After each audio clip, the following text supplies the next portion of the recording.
Hello friends, स्वागत है आपनु मारा रसोड़ाना काठियावाड़ी स्वादमां। हूँ भावनाबेन राठोड। आज આપણે બનાવીશું મોઢામાં મૂકતા જ ઓગળી જાય એવી પોચી રૂ જેવી ગુંદરની સુખડી। ફ્રેન્ડ્સ, એક સિક્રેટ વસ્તુ ઉમેરી અને તમે આ સુખડી બનાવશો તો તમારી સુખડી પણ એકદમ સોફ્ટ બનશે। અહીંયા તમે જોઈ શકો છો કે હાથેથી પ્રેસ કરતાં આપણી સુખડી એકદમ પાવડરની જેમ છૂટી થઈ જાય છે। तो फ्रेंड्स, आ विडियो पूरेपूरो जोजो અને વિડીયો પસંદ આવે તો વિડીયોને લાઇક, શેર અને સબસ્ક્રાઈબ કરી પાસે રહેલું બેલ પ્રેસ કરો જેથી આવનારા નવા વિડીયો સૌથી પહેલાં આપને મળે। તો ચાલો બનાવીએ। માત્ર 10 જ મિનિટમાં તૈયાર થઈ જતી અને પોચી રૂ જેવી એવી ગુંદરની સુખડી।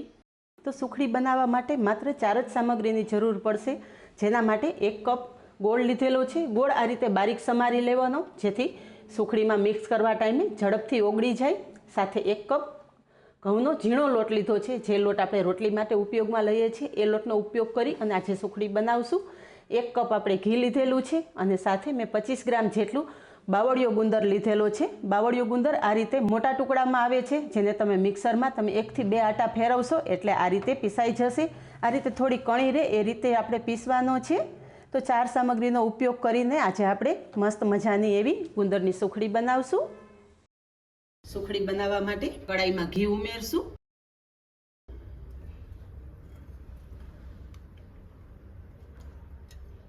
2 ચમચા ઘી ઉમેરી અને ગુંદર તળી લેશું। ઘી ગરમ થતાં થોડો થોડો ગુંદર આપણે ઘીમાં ઉમેરશું। બધું એકી સાથે નથી ઉમેરવાનો। જો તમે બધો જ ગુંદર એકી સાથે કડાઈમાં ઉમેરી દેશો તો ગુંદ બરાબર ફૂલશે નહીં, એટલે આ રીતે થોડો થોડો ઉમેરી અને તળી લેવાનો। અને થોડો પીસી લીધો હોવાથી ગુંદર અંદર સુધી સરસ તળાઈ જશે। બાવળિયો ગુંદરનો ઉપયોગ કરવાથી ઘરમાં દરેક વ્યક્તિ આ સુખડી ખાઈ શકે। આ રીતે થોડો થોડો ગુંદર ઉમેરી અને બધો જ ગુંદર આપણે તળી લેશું। અહીંયા બધો જ ગુંદર તળી લીધો છે, તો તળાયેલો ગુંદર સાઈડ પર રાખી દેશું અને બાકી રહેલું ઘી આપણે કડાઈમાં ઉમેરી દેશું।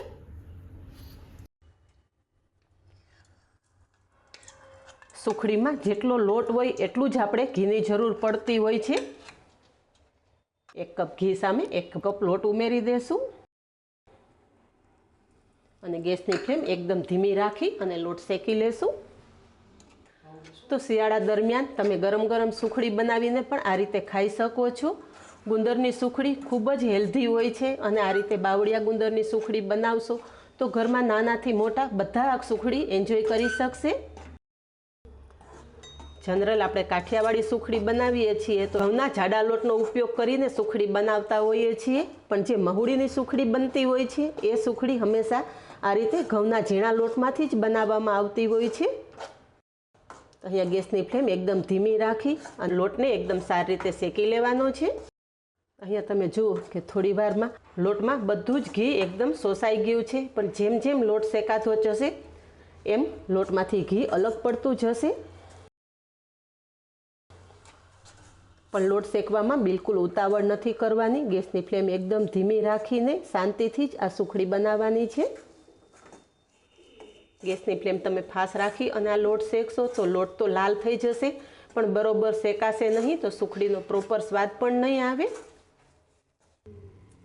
અહીંયા થોડી વાર લોટ શેકાયા પછી લોટ એકદમ હળવો થઈ ગયો છે અને તમે જોઈ શકો છો કે લોટમાં આ રીતે ચમચો ફેરવતા લોટમાં જાળી દેખાઈ રહી છે, પણ હજી લોટને આપણે 1 થી 2 મિનિટ સુધી વધારે શેકવાનો છે। આ સુખડી હું મારા મમ્મી પાસેથી શીખેલી। મારા મમ્મી એવું કહેતા કે લોટમાં જ્યારે ધ્રુબકી પડવા માંડે ત્યારે લોટ બરોબર શેકાયેલો, પણ અત્યારે હજી આપણા લોટમાં ધ્રુબકી નથી પડતી। હવે અહીંયા તમે જુઓ કે લોટમાં ધ્રુબકી પડવા માંડી છે, મીન્સ કે લોટ એની મેળે એકદમ બબલ્સ થવા માંડ્યા છે અને લોટ પણ એકદમ સરસ શેકાઈ અને ગોલ્ડન કલરનો થઈ ગયો છે। હવે આ સુખડી દાંત વગરના માણસ પણ ખાઈ શકે એ માટે એક સિક્રેટ વસ્તુ ઉમેરશું, જે છે દૂધ। 1 ચમચી જેટલું દૂધ ઉમેરવાથી સુખડી એકદમ પોચી રૂ જેવી બનશે। તો અહીંયા તમે જુઓ દૂધ ઉમેરતા જ એકદમ બબલ્સ થવા માંડ્યા છે અને લોટ એકદમ હળવો થઈ ગયો છે।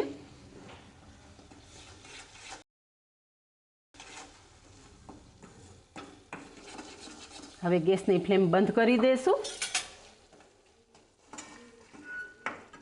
ગેસની ફ્લેમ બંધ કરીને પછી જ સુખડીમાં ગોળ ઉમેરવાનો. જો તમે પહેલાં ગોળ ઉમેરી દેશો તો ગોળનો પાયો આવી જશે. ગોળનું પ્રમાણ પણ આપણે એક કપ લોટ સામે 1 કપ ગોળ રાખેલો, પણ ગોળનું પ્રમાણ તમારા સ્વાદ મુજબ તમે વધારે કે ઓછું કરી શકો છો. પણ પરફેક્ટ માપ સાથે આ સુખડી બનાવો તો 1 કપ લોટ સામે 1 કપ ગોળ ઉમેરશો એટલે પરફેક્ટ જ બનશે.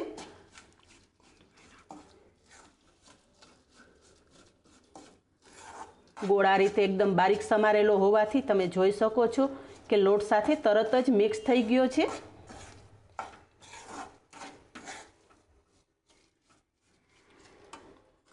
હવે જે આપણે થોડો બાકીનો ગોળ રાખેલો છે એ પણ ઉમેરી દઈશું.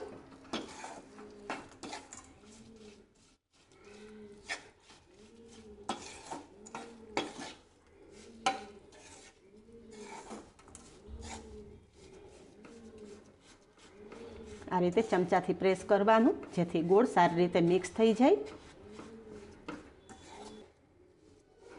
તો અહીંયા બધો જ ગોળ આપણે લોટ સાથે સારી રીતે મિક્સ કરી દીધો છે.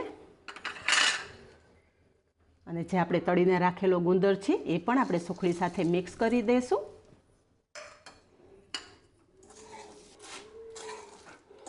આ રીતે થોડો પ્રેસ કરશો એટલે ગુંદની કણીઓ પણ ભૂકો થઈ જશે.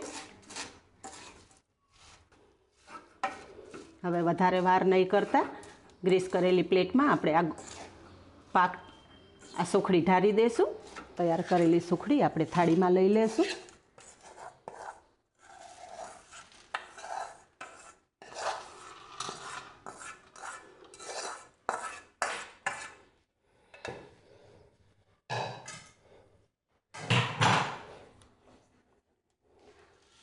પેલા ચમચાની મદદથી આ રીતે પ્રેસ કરી લેશું.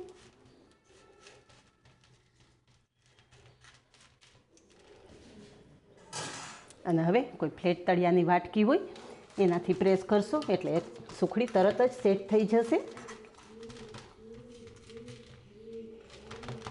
ઉપરથી થોડી બદામની કતરણ નાખી અને ગાર્નિશ કરશું. બદામ નાખવી ટોટલી ઓપ્શનલ છે. માત્ર 3 સામગ્રીથી તમે આ સુખડી બનાવી શકો છો. અને તમારી ઈચ્છા વધારે ડ્રાયફ્રૂટ્સ નાખવાની હોય તો એ પણ તમે ઉમેરી શકો છો. હવે ફરી પાછી વાટકીથી પ્રેસ કરી દેશું જેથી બદામની કતરણ સુખડી સાથે સારી રીતે સેટ થઈ જાય. હવે સુખડીમાં કટ લગાવી લેશું. તમારી પસંદગી મુજબ નાના કે મોટા કટ લગાવી અને આ રીતે રાખી દેવાની. અહીંયા તમે જોઈ શકો છો કે આપણું ચપ્પુ એકદમ આરામથી સુખડીમાં ફરે છે. મીન્સ કે આપણી સુખડી એકદમ સોફ્ટ તૈયાર થયેલી છે.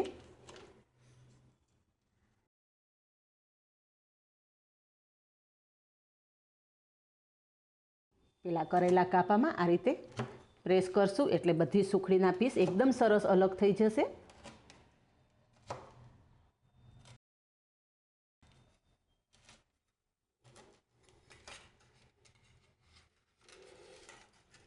તો અહીંયા તમે જુઓ કે આપણી સુખડી કેટલી સરસ થયેલી છે. તો તૈયાર છે એકદમ સોફ્ટ એવી ગુંદરની સુખડી. અહીંયા તમે જોઈ શકો છો કે આપણી સુખડી એકદમ સોફ્ટ થયેલી છે. દાંત વગરના માણસ પણ આ સુખડી આરામથી ખાઈ શકે એવી અને માત્ર 10 જ મિનિટમાં તૈયાર થઈ જાય છે. તો આ જ રીતે બનાવો અને કમેન્ટમાં જણાવો કે આપને બધી જ ટિપ્સ સાથે બનેલી ગુંદરની સુખડીની રેસીપી કેવી લાગી. આજે બસ આટલું જ. મળીએ નેક્સ્ટ વિડીયોમાં. ત્યાં સુધી બાય. Thank you.